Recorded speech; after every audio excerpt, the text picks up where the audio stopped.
For more than 40 years, the death of Natalie Wood has remained one of Hollywood's most disturbing and talked-about mysteries to the public. The official story sounded simple: a tragic accident at sea. Natalie Wood, one of the most famous actresses of her generation, was said to have slipped and fallen into the cold ocean waters near Catalina Island during a late-night boating trip in November 1981. At first glance, the explanation seemed believable, and many accepted it without question. But as time passed, cracks began to appear in that story. Witnesses came forward, old reports were re-examined, and new details surfaced that painted a far more troubling picture. What once looked like a sad accident slowly began to resemble something darker, something shaped by fear, power, and silence. Natalie Wood was not just another celebrity. She was a symbol of classic Hollywood, a woman whose life had been carefully watched, managed, and controlled since childhood. Her sudden death shocked the world because it felt wrong, not only because she died young, but because the circumstances surrounding her final night raised too many questions to ignore. On November 29, 1981, Natalie's body was found floating in the waters off Catalina Island. She was 43 years old. She was wearing a flannel nightgown, wool socks, and a down jacket, clothing that made little sense for someone supposedly going for a swim in the middle of the night. The water was cold, the weather rough, and the sea dark and unforgiving. Friends later said Natalie was terrified of dark water and avoided it whenever possible. That fear alone made the accident story hard to accept. Natalie had spent the Thanksgiving weekend aboard a yacht called the Splendor with her husband, actor Robert Wagner, her co-star Christopher Walken, and the boat's captain, Dennis Davern. What was meant to be a short, relaxing break quickly turned into a nightmare that would follow Hollywood for decades. In the hours before her disappearance, there were reports of heavy drinking, rising tension, and arguments on board. Nearby boaters later claimed they heard a woman screaming for help in the night, cries that lasted several minutes before fading into silence. Even more troubling was the long delay before authorities were called. By the time help arrived, it was far too late. For years, these details were pushed aside or explained away. Powerful names were involved, and Hollywood was not a place where uncomfortable truths were easily welcomed. Natalie would spend her entire life in front of cameras. But in death, her story was strangely muted. The investigation was brief, the conclusions rushed, and the case was closed as an accident. Yet her family, especially her sister Lana Wood, never accepted that explanation. Lana believed that Natalie would not have gone near the water willingly, and that someone on that boat knew more than they admitted. As the years passed, new interviews, books, and reopened investigations kept the case alive. Authorities eventually changed the official cause of death, admitting that it could not be explained by a simple accident alone. Natalie Wood's story is not just about how she died, but about the world she lived in, a world that demanded silence, obedience, and sacrifice, especially from women. Her death became a symbol of how easily truth can be lost when fame, fear, and power collide. Understanding what happened to Natalie Wood means looking beyond that single night and into a lifetime shaped by pressure, control, and unspoken pain to truly understand why Natalie Wood's death raised so many questions. It is important to look at the events of that final weekend in careful detail. On November 27, 1981, Natalie boarded the Splendor with her husband Robert Wagner, her brainstorm co-star Christopher Walken, and the yacht's captain, Dennis Davern. The trip was meant to be a short escape from work and city life, a chance to relax during the Thanksgiving holiday. At first, everything appeared normal. The group left Marina del Rey and headed toward Catalina Island, a popular destination for boaters and celebrities. However, the weather was far from ideal. The sea was rough, the wind was strong, and rain made conditions even more uncomfortable. Despite this, Wagner insisted on moving the yacht from the more populated area near Avalon to a quieter, more isolated location called Two Harbors. He reportedly said he wanted privacy, but that decision would later raise serious concerns. Isolation meant fewer witnesses, fewer nearby boats, and less immediate help if something went wrong. That night, the group went ashore to have dinner at Doug's Harbor Reef, the island's only restaurant. Several staff members later recalled that the group drank heavily throughout the evening. Champagne and cocktails flowed freely, and by the time they left the restaurant around 10:30 p.m., all four appeared intoxicated. While they laughed and joked in public, Tension was already building beneath the surface. According to later statements, Robert Wagner became increasingly irritated by the attention Christopher Walken was giving Natalie. Walken had reportedly encouraged her to focus on her career again, something Wagner strongly disliked. Natalie had already stepped back from acting in recent years to focus on family life, and this subject was a sensitive one in their marriage. Once back aboard the Splendor, the mood shifted. Captain Dennis Davern later claimed that Wagner's jealousy exploded into anger. He described Wagner smashing a wine bottle on the table and shouting accusations at Walken, accusing him of trying to interfere in his marriage. Natalie, caught in the middle, became upset and withdrew from the argument. After that moment, accounts begin to differ, and that is where the mystery deepens. Sometime after 11 p.m., Natalie was last seen inside the yacht. According to Wagner, he went to bed and assumed his wife was already asleep. Walken also claimed he retired to his cabin and heard nothing unusual, but other evidence challenges those statements. Around midnight, a woman on a nearby boat later reported hearing a female voice crying out for help. The screams were clear and desperate, calling repeatedly for someone to save her. The cries continued for several minutes, followed by a man's calm voice saying, "Okay, honey." After that, everything went silent. Despite these disturbing sounds, no one on the Splendor immediately called for help. Hours passed before authorities were alerted. The Coast Guard was not contacted until around 3:30 a.m., and rescue teams did not arrive until after sunrise. By that time, Natalie Wood had already been dead for hours. Her body was found floating about a mile from the yacht, while a small dinghy was discovered nearby, strangely still tied as if it had never been properly used. Wagner claimed that Natalie must have gone outside to secure the dinghy and slipped into the water by accident. But friends, family, and later investigators found that explanation difficult to believe. Natalie was known to fear dark water deeply and would never go outside alone in such dangerous conditions. The long delay in calling for help, combined with conflicting stories and eyewitness accounts, turned what should have been a clear accident into a case filled with unanswered questions. That night on the Splendor would forever change how the world viewed Natalie Wood's death and set the stage for decades of doubt, suspicion, and renewed investigation. While the mystery of Natalie Wood's final night captured public attention, the roots of her tragedy stretched much further back into her childhood. Natalie Wood was born Natalia Nikolaevna Zakharenko on July 20th, 1938, in San Francisco, California, to Russian immigrant parents Maria and Nikolai. From the very beginning, her life was shaped by her mother's intense ambition. Maria believed that fame was the only way for the family to escape poverty and hardship, and she placed all her hopes on her young daughter. Natalie did not choose Hollywood. It was chosen for her. At just 4 years old, she was noticed by a film crew and given a small role in a movie. What began as a chance moment quickly turned into a full-time career. Natalie was pushed from audition to audition, studio to studio, learning early that love and approval often depended on performance. Her breakthrough came with a film miracle on 34th Street, where her natural charm made her a household name.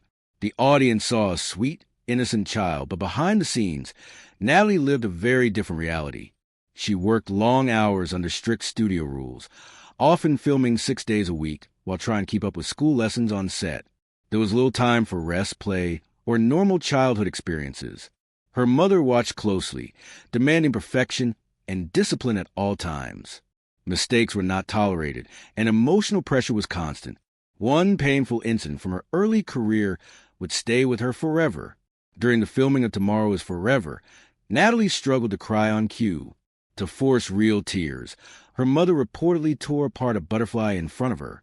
The shock and horror of that moment worked, and Natalie delivered a powerful performance, but the emotional damage was lasting. It taught her that pain could be used as a tool for success, and that her feelings mattered less than the final result on screen. As Natalie grew older, the pressure did not ease. Instead, it increased. By her teenage years, she was no longer seen as a child, but as a young woman in an industry that often blurred boundaries. At just 16, she starred in Rebel Without a Cause alongside James Dean, a role that transformed her into a symbol of youthful rebellion and emotional depth.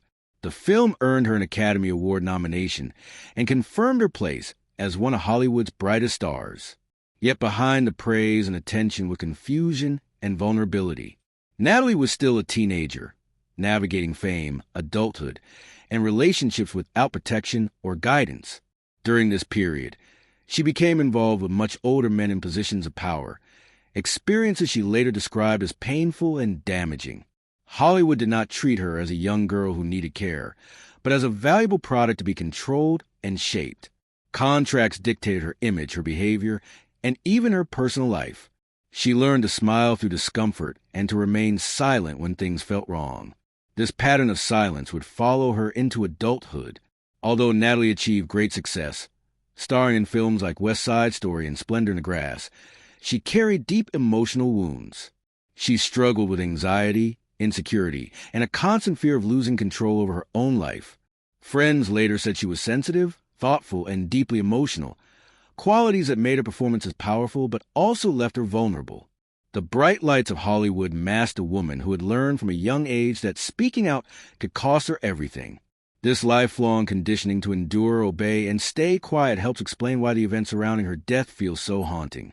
Natalie Wood's story is not only about a mysterious night at sea, but about a lifetime shaped by pressure, fear, and the heavy price of fame. As Natalie would move from childhood into adulthood, her personal life became closely tied to her search for safety, love, and stability. Growing up under constant pressure had left her longing for a sense of protection, and she often believed that romantic relationships could provide what her childhood never did. One of the strongest examples of this was her relationship with actor Robert Wagner. Natalie had admired Wagner since she was a young girl, once pointed his photograph and saying she would marry him someday. When that dream came true in 1957, the public celebrated them as Hollywood's perfect couple. They were young, beautiful, and constantly photographed together, appearing to live a fairy tale life. But behind closed doors, the marriage was far more complicated. Natalie's career was rising quickly, while Wagner struggled to keep pace. She earned major roles, critical praise, and award nominations, while his success came more slowly. This imbalance quietly created tension. Friends later said Wagner felt insecure and jealous, emotions that sometimes turned into controlling behavior. Natalie, who had been trained since childhood to please others and avoid conflict, often tried to smooth things over rather than confront problems directly. Over time, the cracks became impossible to hide. Rumors of Wagner's infidelity and emotional distance spread, and Natalie herself was deeply hurt by the feeling that she was not truly valued. In 1962, after 5 years of marriage, they divorced. Natalie was only 24 years old, yet she already felt emotionally exhausted and disappointed by love. She later admitted that the divorce shattered her belief in fairy tales. Still hoping for stability, Natalie married British producer Richard Gregson in 1969. With him, she welcomed her first daughter, Natasha, and for a time, her life appeared calmer. She stepped back from acting to focus on motherhood, hoping to create the warm, secure family she never had as a child. Unfortunately, this marriage also ended in heartbreak when Gregson had an affair. Once again, Natalie found herself betrayed and alone. In 1972, fate brought Robert Wagner back into her life. Both were older, divorced, and more cautious. They reunited and remarried that same year, convincing themselves in the world that they deserved a second chance.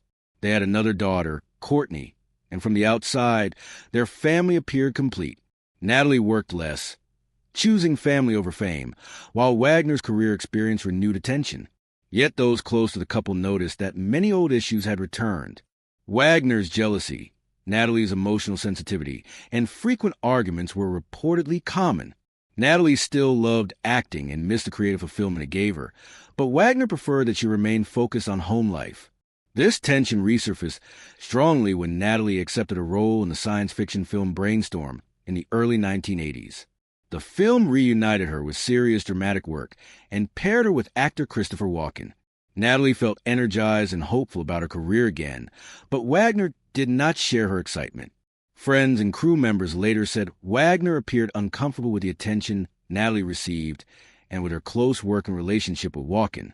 Although there was no clear evidence of a romantic connection, Wagner reportedly felt threatened. The emotional distance between husband and wife grew once more. When the cast took a break for Thanksgiving in 1981, Wagner suggested a short trip aboard their yacht, the Splendor, and invited Walken to join them. On the surface, it seemed friendly and harmless. In reality, it placed unresolved tensions into a confined space, mixed with alcohol, bad weather, and old emotional wounds. Natalie would enter that weekend hoping for peace and connection, but instead, she walked into a situation filled with jealousy, frustration, and unspoken anger. Understanding these relationships is essential to understanding the mystery of her death, because they reveal a pattern in her life, a constant struggle between her desire for love and safety and the emotional dangers that surrounded her. After Natalie Wood's death, many believed the truth would never come to light, but time slowly reopened wounds that Hollywood had tried to seal shut. For years, the official conclusion remained unchanged. Natalie had died in a tragic boating accident. The case was quietly closed, and life moved on for those involved. Yet for Natalie's family, especially her younger sister Lana Wood, the story never made sense. Lana knew her sister better than anyone and could not accept the idea that Natalie would willingly step into dark, cold water late at night. She spoke publicly about Natalie's lifelong fear of drowning and her refusal to be near open water without someone she trusted. Lana's persistence kept public interest alive when others wanted the case forgotten. She wrote books, gave interviews, and questioned the inconsistencies in the investigation. Slowly, her voice began to reach people willing to listen. One of the most important moments came nearly 20 years after Natalie's death, when Captain Dennis Davern broke his silence. In an interview with Vanity Fair in 2000, Davern revealed details that he claimed he had been pressured to hide. He described a violent argument on the yacht between Robert Wagner and Christopher Walken, fueled by jealousy and alcohol. According to Davern, Wagner accused Walken of interfering in his marriage and smashed a wine bottle in anger. Natalie, upset and overwhelmed, retreated to her cabin. Davern claimed Wagner followed her below deck, where shouting continued. Shortly afterward, the noise stopped. When Natalie was later discovered missing, Davern said Wagner prevented him from turning on the searchlights, starting the engines, or calling for help. These allegations shocked the public, but they were also controversial. Critics questioned Davern's credibility, pointing out that his story had changed over time. Still, he stood by his claims and later expanded them in his 2009 book, Goodbye Natalie, Goodbye Splendor. He described Wagner returning to the deck sweaty and agitated and announcing that Natalie was gone. By this point, the idea of a simple accident seemed increasingly unlikely. Authorities could no longer ignore the growing pressure. In 2011, the Los Angeles County Sheriff's Department officially reopened the case, citing new information and conflicting witness statements. Investigators reviewed old evidence and interviewed people who had been nearby that night. In 2012, the coroner amended Natalie Wood's death certificate, changing the cause from accidental drowning to drowning with other undetermined factors. This change was significant because it acknowledged that her death